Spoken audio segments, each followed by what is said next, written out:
Bien, pues vamos a comenzar entonces. ¿Cómo van con el ayuno? Sí, es normal sentirse hambriento todo el tiempo, que te duele la cabeza, que andes medio malhumorado también. Bueno, no sé, también se depende de qué tan dragones sean. Yo sí, a mí me pasa. Eh, pues vamos a seguir, entramos en la recta final, nos queda una semana más, así que con todo, si esta es la semana que empezaban ya a clasificar, vamos una semana más. Y bueno, vamos a continuar con esta serie de Cosmovisión. Vamos al Salmo 8, 4 al 5 y luego entramos en contexto.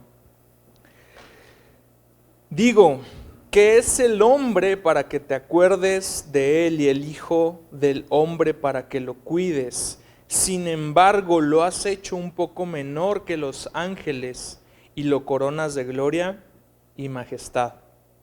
Señor Jesús, gracias por este domingo que es diferente del resto. Así que, Señor Jesús, no espero lo mismo que los otros domingos. Hoy tu misericordia es nueva, Señor Jesús, y mi corazón está abierto para que tú enseñes, Señor Jesús, lo que necesita absorber mi corazón. Tú has visto mi necesidad y te pido que seas propicio a ella en el nombre de Jesús. Amén. Pues justo en el tema de cosmovisión cristiana, que es esencialmente el cómo vemos nuestra realidad y cómo nuestra fe, los principios bíblicos que contienen un montón de mandatos, de órdenes, de principios también, son suficientes para nutrir esa forma en cómo yo veo la realidad. Y parte fundamental de nuestra realidad son las relaciones humanas, las relaciones interpersonales. Todos los meses de febrero, como ya es tradición, me gusta hablar acerca de las relaciones. ¿Por qué? Porque tú ve a cualquier área del Nuevo Testamento y vas a encontrar algo que extraer que te va a ayudar siempre en una mejor relación con Dios, y eso necesariamente impacta nuestras relaciones con las demás personas. Siempre es un balance perfecto. Crezco en mi relación con Dios, mis relaciones interpersonales se vuelven también más ricas, se vuelven también más fructíferas. Mis relaciones personales, interpersonales crecen en la medida en que mi relación con Dios crece. Y definitivamente la palabra de Dios tiene grandes enseñanzas acerca de cuál debe ser nuestra perspectiva de nuestras relaciones, ¿sí? Cómo luce un padre modelo, un esposo modelo, cómo luce un ciudadano modelo, un jefe modelo, etcétera. Pero antes de llegar a ese punto, quiero responder la pregunta que David hace en el Salmo 8. Obviamente David lo hace de una forma poética, en una forma probablemente retórica. ¿Qué es el hombre, Dios? Pero creo que nos identificamos con una porción de genuina duda donde reconocemos lo privilegiados que somos, donde reconocemos lo bueno que ha sido Dios. David, unos versículos antes, habla de la obra de Dios, de la creación perfecta. Dice, cuando veo los cielos, obra de tus dedos, cuando veo el firmamento. Ante el contraste de la grandeza de Dios, David se siente tan pequeño y dice, bueno, ¿qué es el hombre para que te acuerdes de él? Y el Hijo del Hombre para que lo cuides. En la inmensidad del cosmos, Dios tiene algo con la raza humana que esa inmensidad de pronto pasa a segundo término cuando Dios tiene un trato especial con el hombre. Entonces, quiero responder esa pregunta porque gran parte de nuestro actuar, relacionalmente hablando, responde a quiénes somos. ¿Por qué hacemos ciertas cosas? ¿Por qué nos suceden ciertas cosas? A veces intuitivamente actuamos con las personas de una manera. ¿Por qué le atribuimos un alto valor al respeto? Porque conocemos que el respeto es un medio fundamental para tratar con las personas. Luego también, ¿por qué de pronto parece que esa línea del respeto se empieza a diluir y ya no nos importa tanto? Son fenómenos muy extraños que suceden todo en el ámbito de las relaciones y el respeto es una de esas cosas que están ahí, pero es una entre muchas. Es una entre muchas. ¿Qué es el hombre? ¿Cómo estamos hechos? ¿Cuáles son las condiciones o cuáles son las características más elementales que tengo que conocer de mí y de los demás que me ayudan a tener una forma más eficiente de relacionarme? No solo una forma que sea buena, sino una forma conforme al corazón de Dios. Entonces vamos a ver 3 características fundamentales acerca de los seres humanos. ¿Estamos listos? Ok. La primera de ellas es que somos seres creados. Génesis 1:26 dice, y dijo Dios, hagamos el hombre a nuestra imagen, conforme a nuestra semejanza, y ejerza dominio sobre los peces del mar, sobre las aves del cielo, sobre los ganados, sobre toda la tierra, y sobre todo reptil que se arrastra sobre la tierra. Dios creó al hombre a imagen suya, a imagen de Dios lo creó, varón y hembra los creó. Dios los bendijo y les dijo, sean fecundos y multiplíquense, llenen la tierra y sométanla, ejerzan dominio sobre los peces del mar, sobre las aves del cielo y sobre todo ser viviente que se mueve sobre la tierra. El hombre es un ser creado. A partir de esa idea, tenemos una noción muy pura de la raza humana, una noción más excelente. Somos seres creados. ¿Saben? Cuando Dios crea las plantas, los animales y todo eso, Dios habla al elemento y el elemento produce el fruto. Dios habla al mar y el mar produce los animales marinos. Dios habla a la tierra y la tierra produce los árboles y los animales de la tierra. Pero el hombre es el resultado de un consenso divino. El hombre es el resultado de que Dios se habló a sí mismo. Hagamos al hombre a nuestra imagen. ¿Te imaginas? Con la complejidad que es entender a la Trinidad. Este Dios trino, perfecto, en todo, en plena comunión, en pleno acuerdo, dice, hagamos al hombre a nuestra imagen y semejanza. ¿Qué es esto de imagen y semejanza? Esencialmente es que el hombre es como Dios y representa a Dios. Entonces, parte de este consenso divino es hacer al hombre, pero con características que no tiene ningún otro ser en la tierra. Dios toma un tiempo, Dios toma un contexto diferente para hacer al hombre, que es diferente del resto de los seres vivientes de la tierra. Y esto tiene mucho valor. Y esto nos empieza a hablar de por qué el hombre es diferente a todos los otros seres vivientes. ¿Por qué el hombre no puede ser considerado meramente un animal, un fruto de la naturaleza, igual que el resto de la creación? El hombre es el resultado de un consenso divino donde Dios forma al hombre de la nada. Ahora, avanzando con este tema de la imagen y semejanza, ¿qué implica que soy a imagen y semejanza de Dios? ¿Significa que somos iguales a Dios o significa que Dios se ve como nosotros? Definitivamente no. Dice la Biblia que Dios es espíritu, Dios no tiene una forma humana. Aunque Dios haya decidido revelarse y encarnarse en nuestra forma, eso es más Dios tomando forma de hombre que Dios revelando su forma original. Entonces, ¿qué es el hombre a imagen de Dios? Para empezar, es un ser moral. Y con un ser moral no implico necesariamente que sea un ser bien portado. Implicamos que un ser moral es moralmente responsable. Y somos responsables delante de Dios. ¿Saben?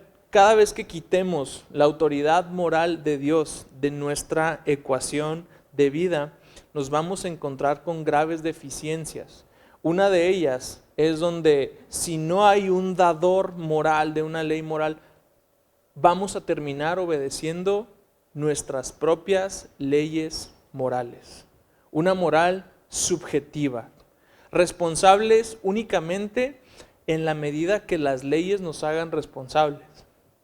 En la medida que la sociedad apruebe o repruebe algo. Yo creo que estamos súper de acuerdo que ese es un criterio sumamente vago y sumamente subjetivo. No todas las leyes son justas y la sociedad no siempre tiene la mejor opinión acerca de lo que es correcto y de lo que no es correcto. Entonces somos seres moralmente responsables, pero juntamente con la responsabilidad moral, Dios nos da algo muy hermoso: dominio sobre la creación. Entonces, he ahí dos grandes características que tienen que ver con la imagen de Dios en el hombre. Un ser moral que conoce posteriormente a la caída lo que es correcto y lo que no es correcto, pero que al mismo tiempo es moralmente responsable delante de Dios. ¿Qué más tenemos como parte de nuestra imagen de Dios? Tenemos cuerpos físicos, pero también espíritus inmateriales, ¿sí? Es decir, nuestra realidad no está regulada únicamente por lo que vemos y tocamos. Hay una realidad más allá de esto. Tenemos un espíritu, tenemos un hombre interior. Y ese hombre interior es el que tiene esta firma divina puesta en él para conectar de una forma más amplia con Dios. Este hombre interior precisamente es el que clama con mayor intensidad que necesita a Dios. Este hombre interior es el que se va desgastando conforme nos apartamos de Dios. Este hombre interior es el que necesita renovarse. Es el que necesita darse cuenta que hay un viejo hombre igual interior que está viciado y que este hombre interior necesita renovarse. Entonces tenemos una realidad no solamente material, sino también espiritual. Juntamente con ello tenemos inmortalidad. Nuestro espíritu, precisamente por ser algo creado por Dios de forma inmaterial, no está necesariamente sujeto a las leyes del mundo material. Y nos guste o no la idea, nuestro espíritu está diseñado para vivir eternamente. El destino de esa vida eterna es lo único que varía. ¿Viviremos eternamente en plenitud con Dios o viviremos eternamente separados de Dios? Pero el espíritu que está en nosotros no muere. ¿Qué más? Partiendo de ese espíritu, tenemos capacidad de razonar y de pensar lógicamente, tenemos lenguaje, tenemos creatividad. Aunque, como diría C.S. Lewis, el hombre realmente no es que sea creativo. El hombre tiene muy buenos materiales para construir. Realmente la creación de Dios, la obra creativa de Dios es algo brutalmente espectacular y asombroso. El pensar en hacer algo de la nada, el pensar que todo el universo vino a existir como parte de un diseño inteligente que es perceptible en todas esferas, desde la esfera atómica y subatómica hasta la estrella más grande del universo, es para dejarnos verdaderamente pasmados ante lo asombroso que es hablar de un Dios creador. Lo que hacemos nosotros, nuestra creatividad, es básicamente tomar elementos que conocemos y construir en base a ellos. Somos muy buenos constructores. Entonces, partiendo también de esa idea de que tenemos una capacidad de razonar, tenemos emociones. Y a partir de las emociones también se nutren nuestras relaciones. Entonces, todas estas cosas son puntos importantes para que vayamos construyendo una imagen de nosotros mismos, pero también una imagen de las demás personas. Cada persona en este lugar, cada persona en esta tierra es portadora de la imagen de Dios. Eso es decir, un montón. Eso verdaderamente es lo que hace que dentro de nuestro corazón tengamos que sentirnos un poco más vinculados hacia el honrar la imagen de Dios en cada persona. Yo sé que es difícil porque inmediatamente podemos pensar en aquellas personas que menos nos agradan. En aquellas personas que dicen, bueno, todos somos imagen de Dios, pero la que él parece el diablo. Todos tenemos, cada persona tiene eso. Eso hace que el valor del respeto sea tan fundamental. Pero eso también le da un ancla hermosa. ¿Por qué puedo refrenar mi lengua de agredir a alguien? ¿O por qué tengo que arrepentirme delante de Dios porque no refrené mi lengua? ¿O por qué cuando no me quedo callado y hablo e insulto o falto al respeto, hay esta sensación de que aunque tenías razón y aunque fuiste provocado, no fue lo correcto? Porque somos hechos a imagen de Dios. Todas las personas tienen la imagen de Dios. Cada persona importa un diseño hermoso y perfecto, aunque su personalidad difiera de eso, aunque su temperamento sea lo que sea, cada persona tiene esa importancia. Eso hace que la vida sea valiosa. Eso hace que la vida sea digna de defenderse. Por eso hay personas que dan su vida para salvar otra vida. ¿Por qué alguien debería de dar su vida para salvar otra vida? Porque la vida es valiosa. Porque estás salvando la imagen de Dios en otra persona. Qué difícil sería dar la vida por alguien. No habría héroes en esta tierra si únicamente nos viésemos unos a otros como animales, como personas únicamente resultado del proceso natural, evolutivo, únicamente resultado de la naturaleza, de que dos personas, discúlpeme, pero estamos con la lógica animal, dos personas se aparearon, tuvieron crías y pues ahí está, ¿no? Y se va poblando la tierra únicamente en base del instinto de supervivencia del ser humano que tiene como animal. Tenemos que apelar a algo más excelente definitivamente. Hay algo que promueve en lo más profundo de nuestro ser la misericordia, la compasión, la generosidad. Y eso definitivamente es porque en lo más profundo de nuestro corazón, aunque luchemos, sabemos que la vida es valiosa. Sabemos que la vida debe ser preservada. Cuando los cristianos tenemos que hablar de posturas con temas sobre el aborto, esta cosmovisión es muy importante. ¿Qué vamos a elegir? ¿Es la vida valiosa solamente en función de que sea viable, de que hable, de que se mueva? ¿O es la vida valiosa desde que está en el vientre de su madre? El milagro de la vida definitivamente viene del diseño divino. Les dice Dios a Adán y Eva que sean fecundos y se multipliquen. El regalo de bodas de Dios para Adán y Eva es el don de la procreación. Definitivamente la capacidad de dar vida viene como dentro del paquete de ser seres creados. Entonces, la vida tiene valor. Los seres humanos tienen valor. La creación de Dios en la vida diaria despierta nuestra admiración, sumisión y obediencia a Dios en primer lugar. El saber que Dios es creador, yo creo que me debe ubicar en un sitio muy correcto en mi vida. El saber que Dios es creador me debe poner a mí fuera del centro y a Él como en el libro de Génesis, en el principio y en el centro.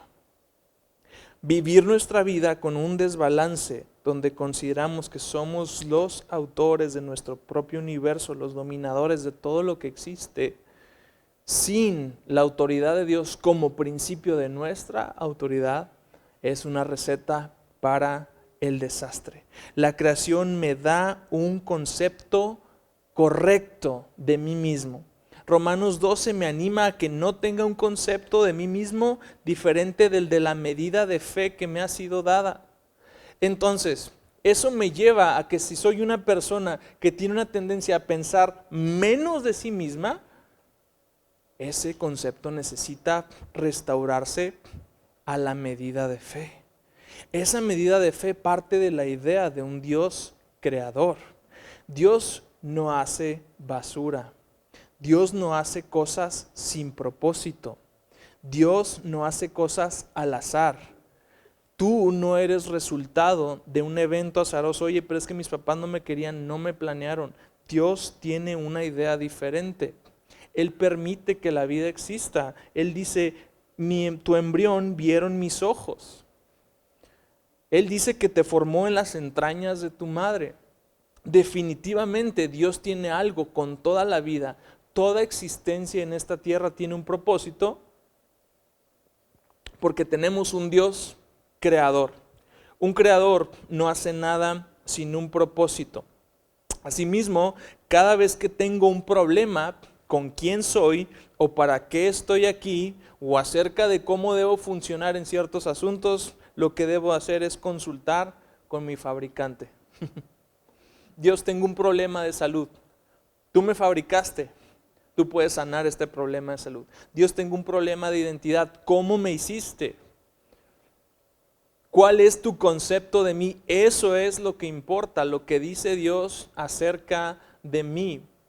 No cualquier otra opinión de otra persona. La verdad de Dios tiene la mano en quién soy, para qué estoy aquí y dónde voy a terminar. Entonces, el empezar a anclarnos un poquito más en la noción de Dios creador, nos va a anclar a nosotros en no estar teniendo constantes crisis existenciales, constantes altos y bajos en nuestra vida, de no sé para qué. Perdiste el rumbo, pregúntale a Dios cuál es el rumbo. Pregúntale a Dios cuál es el rumbo para cualquier cosa en tu vida. ¿Cuál es el rumbo para tus hijos? ¿Cuál es el rumbo para tu negocio? ¿Cuál es? Porque nada en esta vida está de una forma así nada más aleatoria. Así nada más porque sí. Ok, avanzamos. Entonces, la creación aparte pone a Dios como propietario de todo lo creado. Yo no veo a la Mona Lisa preguntándole a Da Vinci por qué la pintó como la pintó. ¿Me explico? Dios es el propietario. A veces cuando mis hijos me dan dibujitos, yo les hago preguntas de ¿por qué esto está aquí? ¿No? O sea, ¿por qué me dibujaste a mí de color amarillo? Y Alana, mi hija, me gusta que a veces me responde, porque es mi dibujo. No se anda con medias tintas, Alana es de armas tomar. No, pues porque es mi dibujo. Y en su dibujo, en su cuadro, papá tiene la cabeza grande y está amarillo, y su hermano tiene alas, y bueno, es su dibujo. Ella tiene completa autoridad sobre su creación. De la misma manera, Dios tiene completa autoridad sobre lo que Él creó. Dios no hizo basura. Dios, Pablo nos llama a nosotros la obra maestra de Dios, que en griego es la palabra poema, de donde sacamos la palabra poema. Dios no hace basura.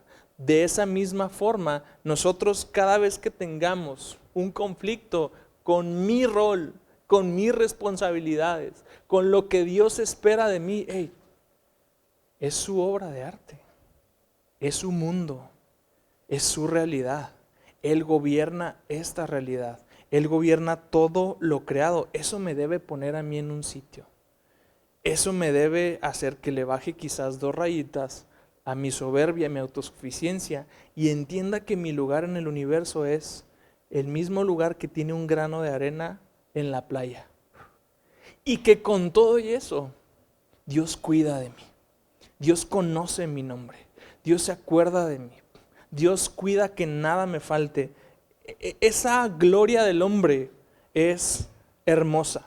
Por último, otras virtudes que nos enseñan y que se entrañan en la creación. Cuando Dios realmente funge su papel en nuestra vida como creador, no porque Él no lo haga o porque lo podamos obstaculizar, sino porque nos resistamos a reconocer que existe, nos priva de una adoración verdadera, de una verdadera humildad y de una verdadera autoridad.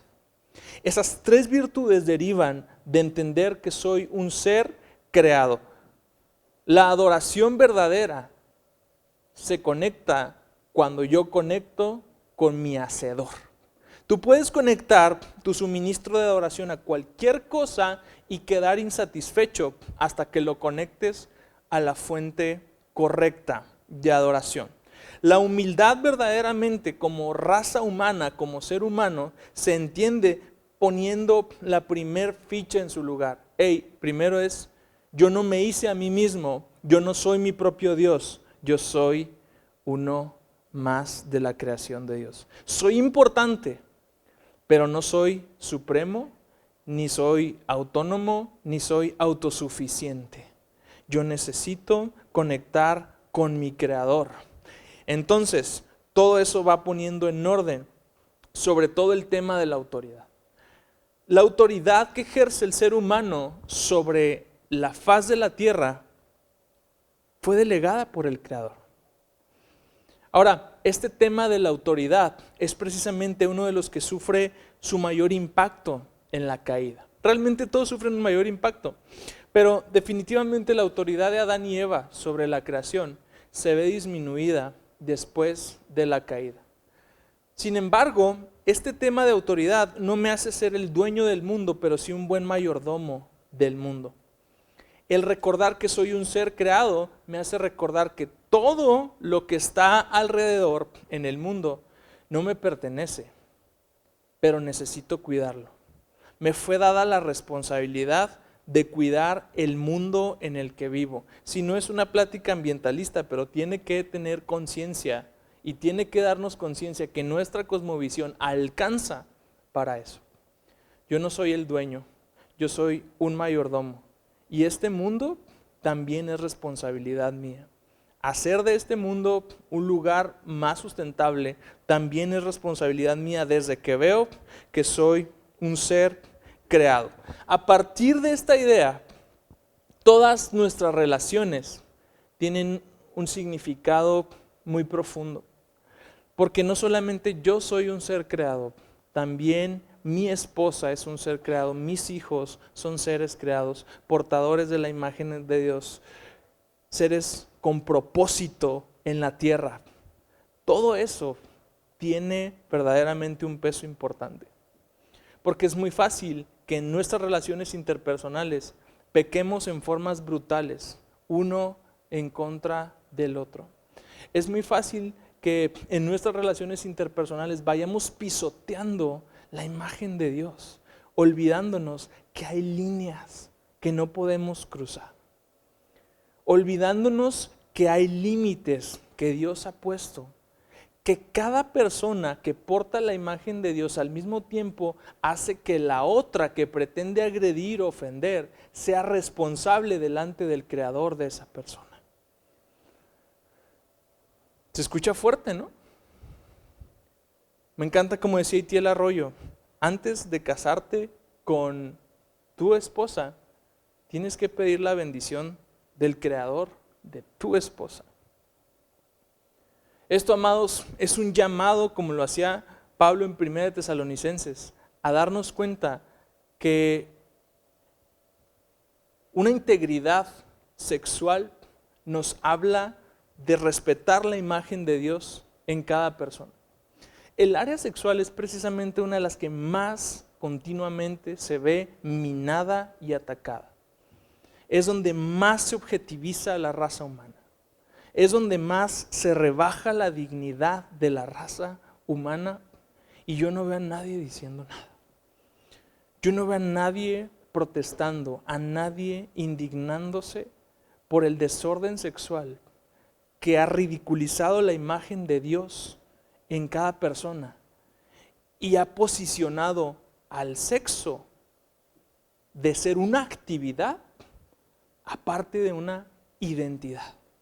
¿Te das cuenta de eso? Antes lo que una persona hacía en su alcoba era asunto de eso. Ahora es el identificador. Y ahora la actividad sexual ha sido parte de la identidad y existe tal cosa como identidad sexual. Eso nos está poniendo en perspectiva algo.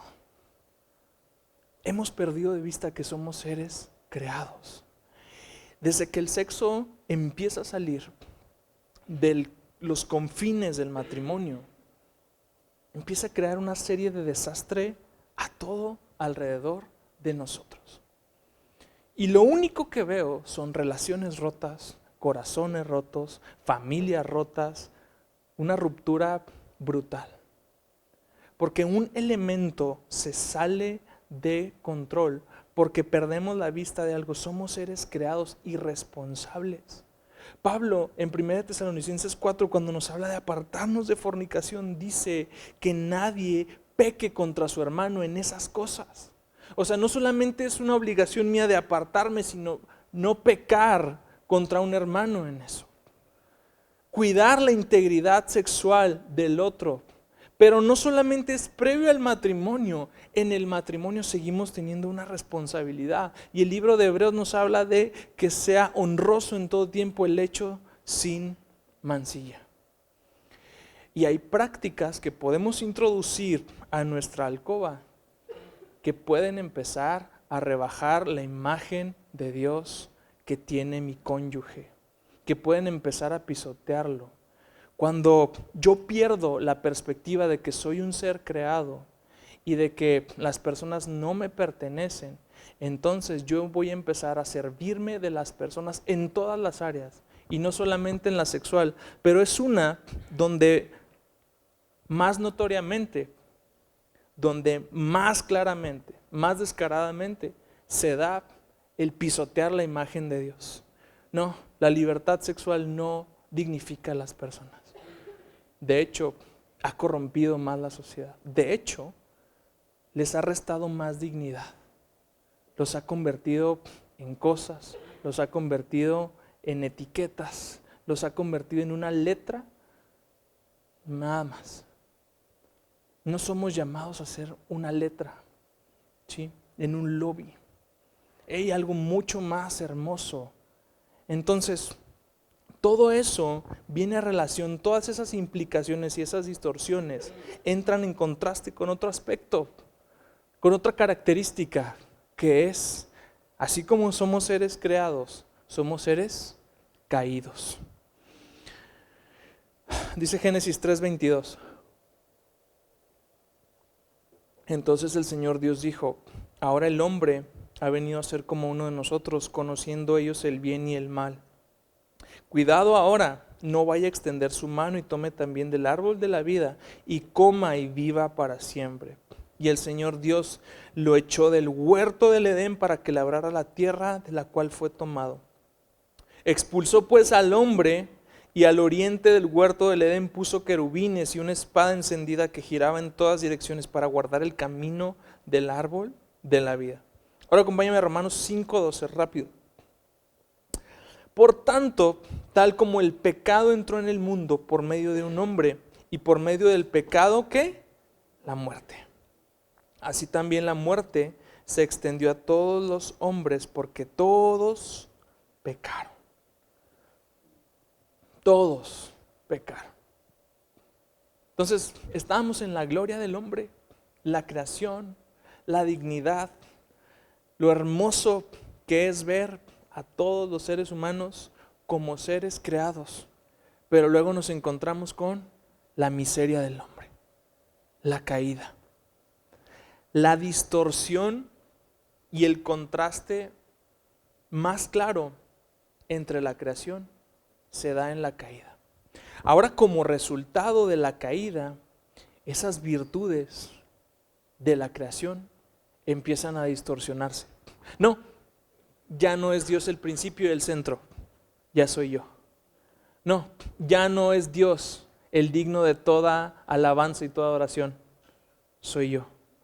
Ahora sustituyo la humildad de ser un ser creado por la arrogancia de ser un ser autosuficiente. Vimos en la primera plática cómo la historia se va reescribiendo y de pronto se quitó a Dios de la historia y ahora la historia como la leemos es con el lente de la historia de la grandeza del hombre y del éxito del hombre. Bueno, creo que quizás no alcance, pero a nuestros nietos, si es que todavía hay mundo, van a leer la historia del fracaso de la raza humana. Eso empieza a suceder ya. Se empieza a reescribir la historia. Después del posmodernismo, ya ni siquiera estamos en la época posmoderna, ya tiene otro nombre. Y se empieza a reescribir como la sociedad empieza a fallar, las instituciones han fallado y de pronto era el problema que todo se le achacaba a Dios. Pero cuando se puso al hombre en el centro, yo me pregunto a quién vamos a culpar ahora. ¿Al lenguaje? ¿A la falta de libertad? Porque ahora todos son opresores. Ahora todo mundo tiene la capacidad de oprimir. Entonces, ¿quién es el responsable de la debacle de la sociedad? La Biblia lo pone muy claro. Es el pecado. A partir del pecado, todo se comenzó a distorsionar. Si hablábamos de cómo el ser hechos a imagen de Dios significa que fuimos hechos también para vivir en comunidad, fuimos hechos para vivir voluntariamente en una relación con Dios y con las demás personas, encontramos en la frase hechos a imagen de Dios las semillas de los 2 mandamientos más importantes que nos dejó Jesús. Ama al Señor tu Dios con todo tu corazón, con toda tu mente, con todas tus fuerzas y ama a tu prójimo como a ti mismo. En la imagen de Dios, en esta frase, están las semillas de ambos mandamientos. Bueno, aunque los encontremos ahí, realmente no puedo reflejar la imagen del Creador cuando me amo a mí mismo por todo lo demás. Seguimos teniendo la imagen de Dios después de la caída, pero es una imagen que se ha visto empañada, distorsionada, disminuida. Esa grandeza del hombre ya no está más. Ahora es más bien miseria. Ahora es más bien como Pablo decía, que gemimos por una redención. Ahora ya más bien es dolor, es sufrimiento, es enfermedad. Son problemas, ¿sí? Las relaciones no son lo mismo que eran antes. Tan pronto Adán y Eva pecaron, sus hijos se mataron entre ellos. Inmediatamente el resultado de la caída se manifiesta en las relaciones familiares de la primer familia de la tierra. ¿Te das cuenta de eso? La miseria del hombre es el pecado. El pecado hace que las relaciones no nos resulten naturales. Somos seres sociales, pero nos dedicamos a vivir en torno a nosotros mismos. En lugar de adorar a Dios, nos ponemos en la posición de Dios. En lugar de amar a las personas, las usamos para obtener aquellas cosas que amamos. Todos lo hacemos de un modo u otro. Es el mundo al revés. La naturaleza relacional de la imagen de Dios nos anuncia nuestra necesidad del Evangelio, de la gracia de Jesús.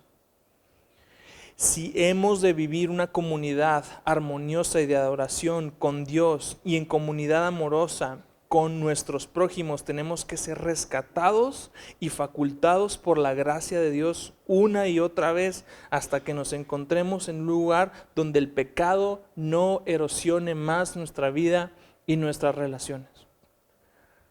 Ahora, estábamos aquí y ahora estamos en el fondo. Desgraciadamente, considerando solamente la creación, todos los seres humanos son dignos del mayor afecto, de la mayor confianza, son dignos de todo. Desgraciadamente, dado que esa imagen se distorsiona, también nuestras relaciones cambian. ¿Cómo afecta la caída a nuestras relaciones? Sí, no tomamos venganza, no pagamos mal por mal, pero ahora no todas las personas son dignas de confianza. Ahora nos encontramos en un punto donde tenemos que ser selectivos de nuestras amistades.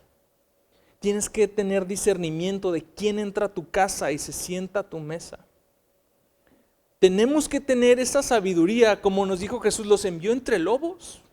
Sean mansos como palomas, pero astutos como serpientes. Porque somos seres caídos.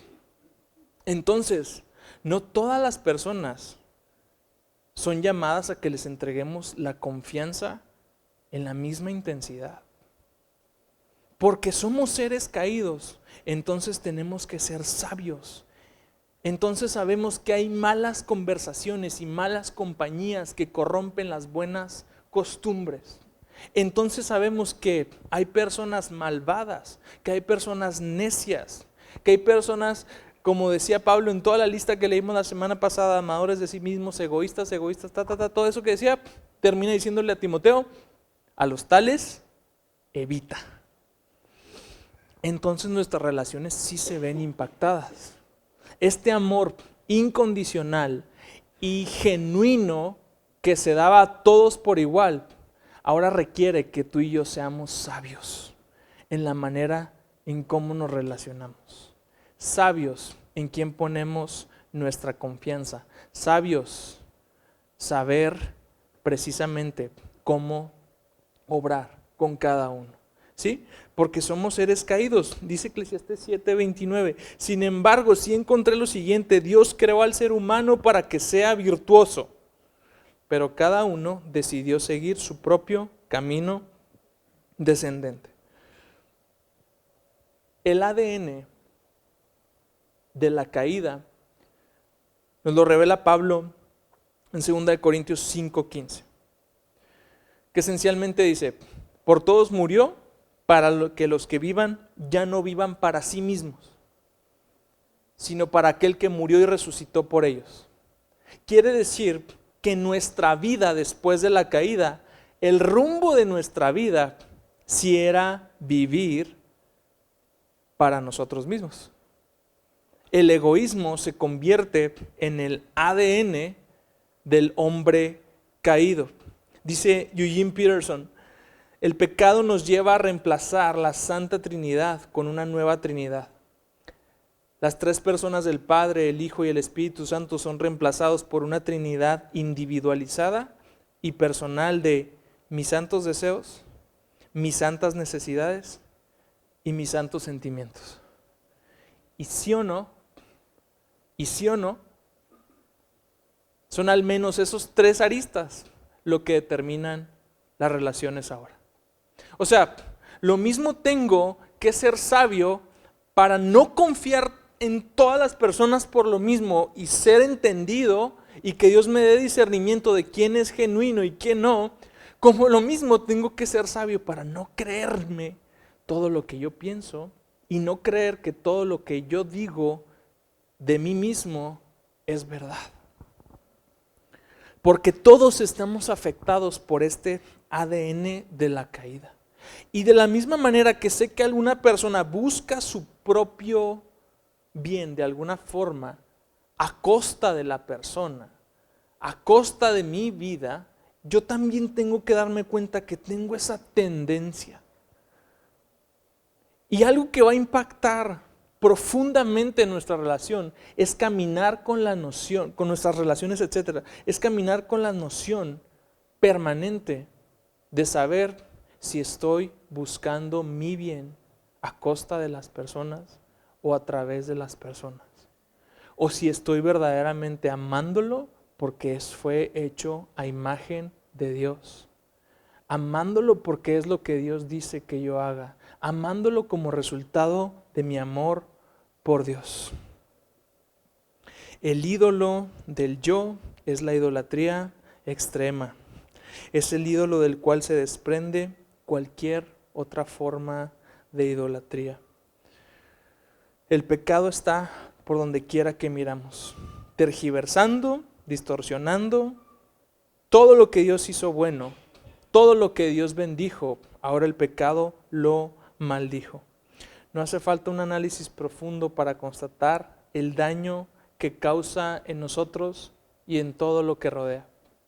¿Sabes? Esto es muy importante porque supone que sea también un punto para bajar mi ego y darme cuenta que así como soy un ser creado, maravilloso, todo, también soy un ser caído, necesitado.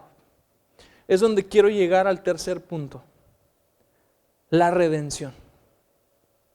Porque somos seres creados, por consecuencia caídos, pero hay una escapatoria. Puedo ser un ser redimido. Dice Paul Tripp, el pecado nos lleva a inquietarnos por los problemas que vemos en los demás y a la vez minimizar lo que hay en nosotros. Produce en ti un enojo despreciable y egoísta, mientras que a veces te da la razón para indignarte. Su presencia se traduce en tentaciones por doquier y en nuestra propensión a su incesante atracción. Hace que los jóvenes se rebelen y descarríen. Corrompe instituciones, provoca agitación social, incita a la guerra, divide familias e iglesias, promueve la falsedad y le otorga poder de seducción a la insensatez. Nos acompañará hasta que suene la última trompeta de nuestra liberación. Hasta ese entonces quedaremos marcados por la lucha y agotados cuando estallemos en un gozo que nunca hemos experimentado al decir, Cristo ha regresado por nosotros. Dentro de este gemir de todo ser humano, dentro de este gemir de nuestras relaciones, es la noción de que el pecado está haciendo miserable todo mi ser y que necesito a alguien que venga y me saque de esa miseria. Amados, ese es el concepto de redención. Si el pecado es verdaderamente la peor enfermedad de la humanidad, su dilema oscuro y su maldición son deplorables. Imagina lo fácil que sería el matrimonio si no existiera tal cosa como el pecado. Imagina la unidad, la comprensión y el amor en cualquiera de nuestras relaciones. Imagina lo fácil que sería la paternidad. Imagina lo fácil que sería gobernar una nación. Imagina vivir en una unión con Cristo permanente, sin motivos ocultos. Esa es la redención.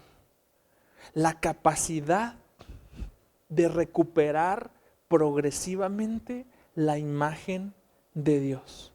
La capacidad de ir perdiendo progresivamente la miseria del pecado.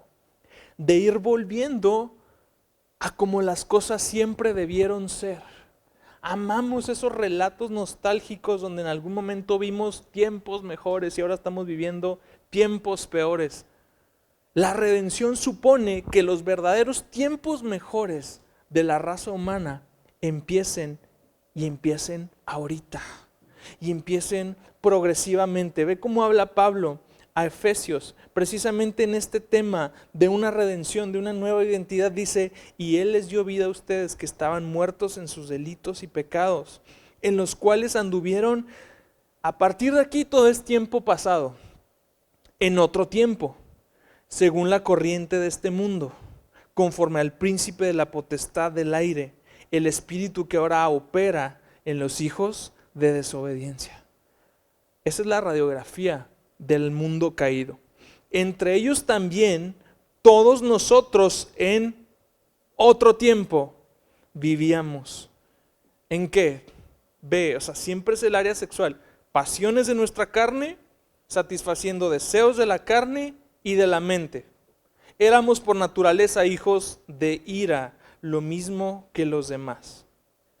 Versículo 4, el punto de transición. Pero Dios, que rico en misericordia por causa del gran amor con que nos amó, aun cuando estábamos muertos en nuestros delitos y pecados, nos dio vida juntamente con Cristo. Por gracia ustedes han sido salvados y con Él nos resucitó y nos sentó en lugares celestiales en Cristo Jesús. Qué hermoso que Él hable en tiempo pasado de una realidad que probablemente no estamos viviendo. Eso es lo bonito de la redención. Este es el hermoso proceso de choque que empezamos a ver. Como esa realidad que ya pasó en mi vida, ya le entregué mi vida a Cristo, ya le entregué mis deseos, mis propósitos, he hecho todo lo necesario. Entonces, la redención es lo que permite rescatar esas virtudes y meterlas al tiempo presente. ¿Cómo hacer que esa realidad, que Él ya reescribió mi historia, la hace patente en mi tiempo presente? Ahora entonces, sí puedo, y no puedo estar nada más como John Lennon, no, imagina, ¿no? Porque estamos como, híjole, qué bonito sería, ojalá cuando tenga aquella cosa, ojalá cuando mis hijos crezcan me entiendan. Ojalá cuando esté bajo menos estrés pueda ser menos iracundo. Ojalá si mi esposa me valorara, ojalá si mi esposo fuera más detallista. Ojalá si mi jefe se fijara en mi trabajo, a lo mejor yo no llegaría tarde todos los días, etcétera.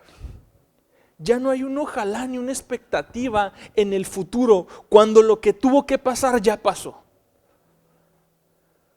No hay escapatoria. Si estamos en Cristo, para permitir que el enemigo esté minando y deteriorando nuestra vida personal y nuestras relaciones, si las vemos como que todas ellas fueron partes de una sola obra redentora. Ya sucedió. Yo estaba muerto, pero ahora vivo. Dios ya me amó. O sea, amado, ¿cuántos de nosotros vivíamos en algún momento con la idea de hacer cosas para que Dios nos amara? Pablo pone el amor de Dios en el mismo tiempo, en la misma línea de cuando estabas muerto en delitos y pecados, de cuando eras hijo de desobediencia, hijo de ira, pasiones de la carne, satisfaciendo los deseos de la naturaleza humana. En esa misma línea, el amor de Dios impacta por completo la línea de tiempo que llevamos y crea una nueva, la de la redención, donde Dios me empieza a tender la mano al pantano más asqueroso, más maloliente, y me saca de la miseria del corazón, me saca de la miseria de la mente, me saca de la miseria del egoísmo. Hoy puedo decir, ahora sí, con todo conocimiento de causa y con toda convicción, ya no vivo para mí mismo, sino para aquel que murió y resucitó por mí. Hay un punto de quiebre y hay un punto que tiene que sacarme de los patrones que continuamente voy repitiendo en mi vida. Escribe Matt Chandler, dice, si quieres saber quién eres en realidad, fíjate en lo que sucede cuando interactúas con otras personas con el paso del tiempo. Esto está fuerte, dice, ellas te van a mostrar quién eres. Fíjate en lo que se revela acerca de ti cuando te acercas mucho a las personas. ¿Por qué es que los hombres y las mujeres solteros de repente se dan cuenta de lo egoístas que son 6 meses después de haberse casado?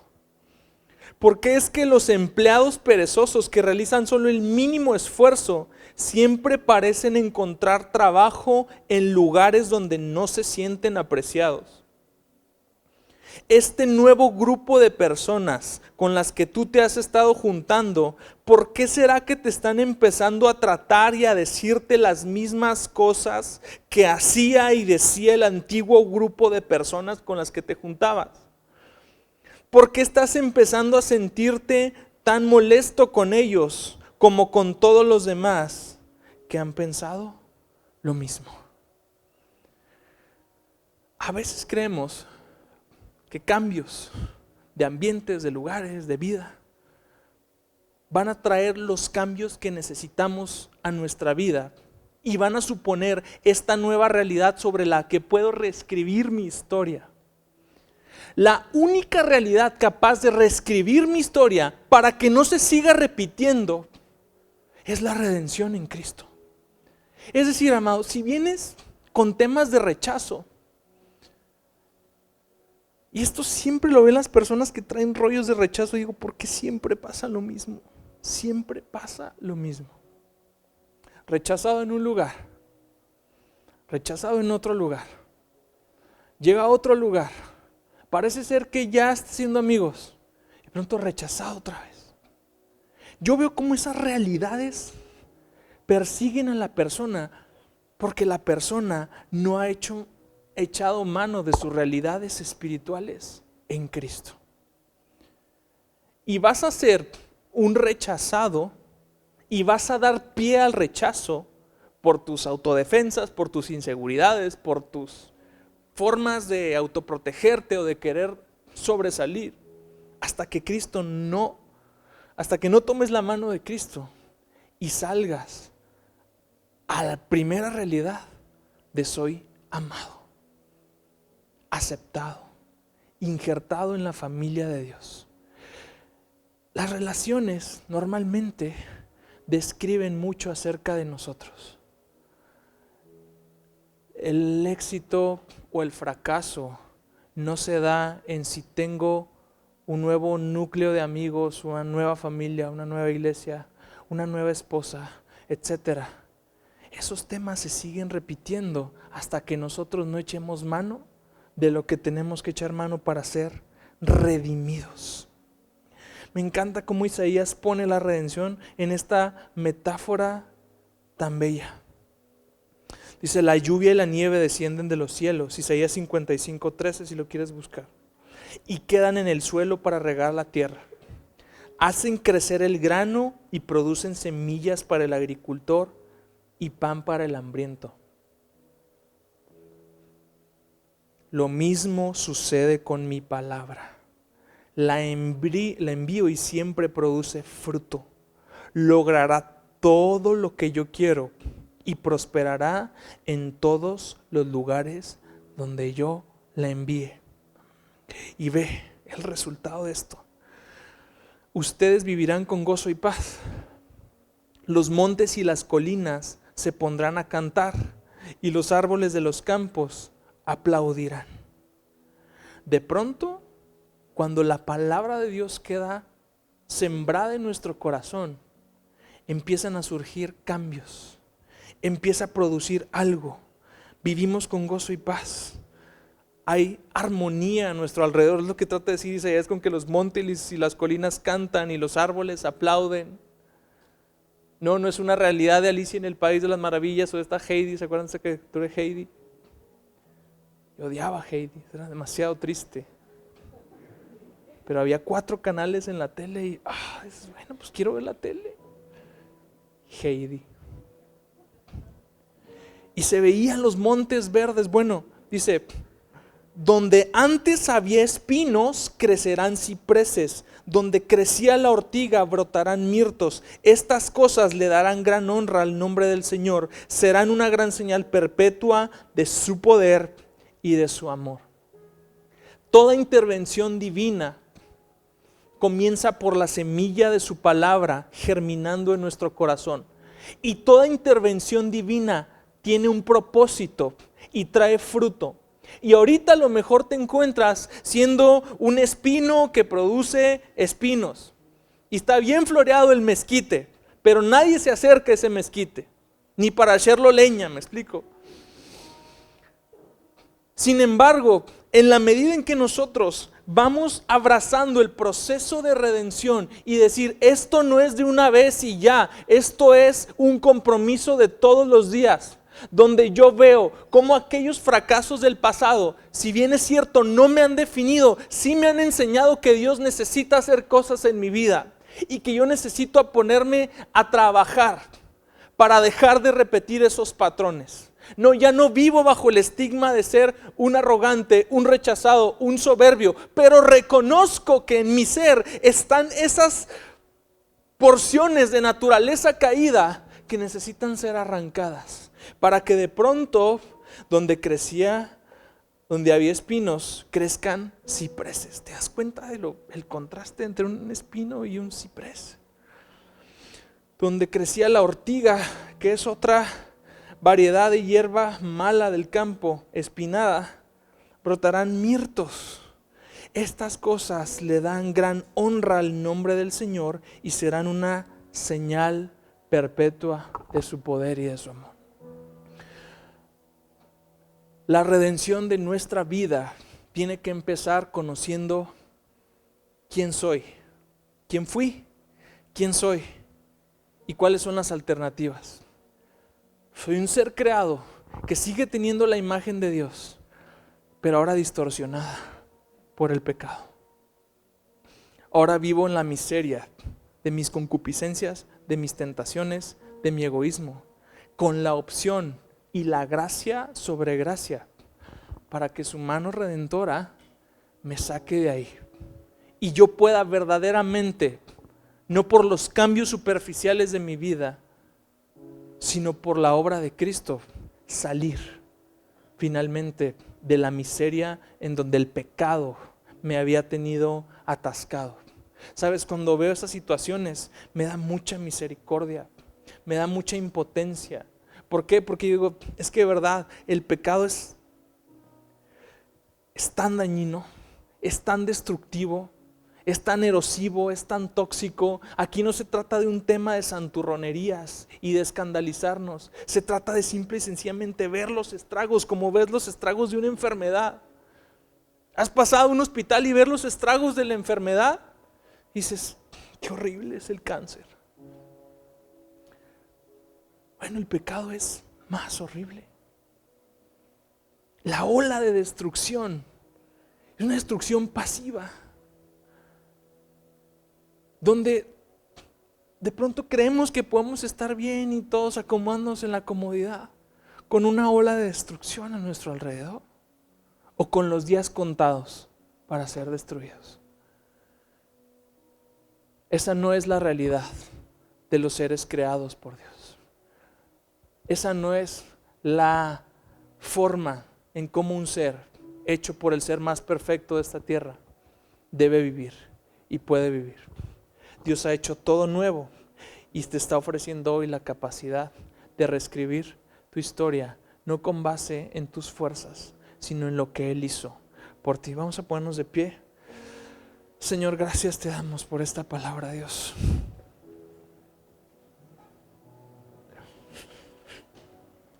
Venimos delante de ti, Dios, reconociendo que somos seres caídos, reconociendo nuestra miseria todo el día, Señor Jesús. El pecado que habita en nosotros nos pone en situaciones de miseria, donde queremos hacer el bien, pero no logramos hacerlo. Donde nuestra vida supondría tener un propósito excelente, pero a veces sirve para propósitos deshonrosos. Señor Jesús, hoy venimos primeramente a arrepentirnos de todas aquellas cosas que esa naturaleza caída ha sembrado en nosotros y que como consecuencia actuamos con base en ellas y no con base en tu realidad.